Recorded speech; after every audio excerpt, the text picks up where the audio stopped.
प्रशासनिक अधिकारी जिस प्रशासनिक पद पर बैठा है उस पद के निर्वहन के लिए जनसेवक है वो जनसेवा की भावना लिए उस कार्य को ईमानदारी के साथ कर रहा है तो वो एक आध्यात्मिक कार्य कर रहा है। गृहिणी अगर घर को संभालने के लिए जो उसका उत्तरदायित्व होता है, जो उसकी रिस्पॉन्सिबिलिटी होती है, उसका निर्वहन कर रही है तो वो एक आध्यात्मिक कार्य कर रही है ना।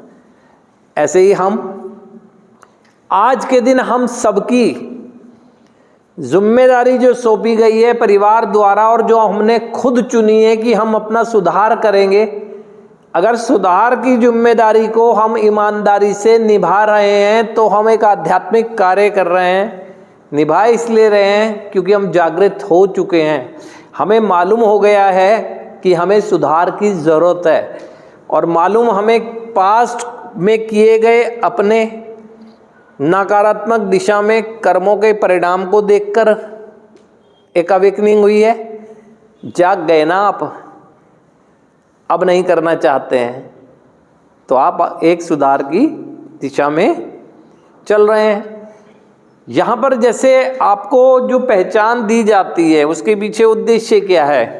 उसके पीछे उद्देश्य यही होता है कि आप अपनी पहचान को एक्सेप्ट करके कमिटेड टू चेंज, अपने को बदलाव के लिए अगर माइंड में तैयार कर रहे हैं तो आपने एक अवेकनिंग के बाद एक स्पिरिचुअल राह पर यानी अपने सुधार के मार्ग पर चलने का कमिटमेंट किया।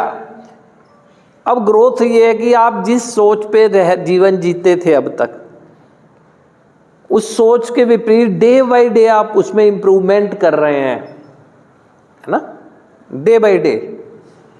तो आप डे बाय डे अपनी ग्रोथ कर रहे हैं। तो यहाँ पहले तो आपको ये समझ लेना है कि यहाँ देखो आपकी आज के दिन यहाँ पर अगर बात कहें, जहाँ पर हैं वहीं पर ही से तो हम तय करेंगे कि आने वाला सफ़र हमारा कैसा होगा। यहाँ की तैयारी तो बताएगी कि किस मंजिल तक हमें पहुँचना है। यहाँ तैयारी नहीं करी तो मंजिल तक कहाँ पहुँचोगे।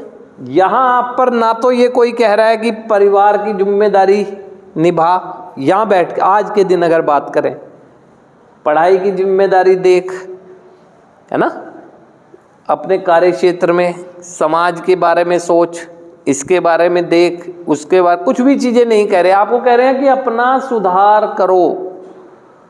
भेजा गया है क्या करने?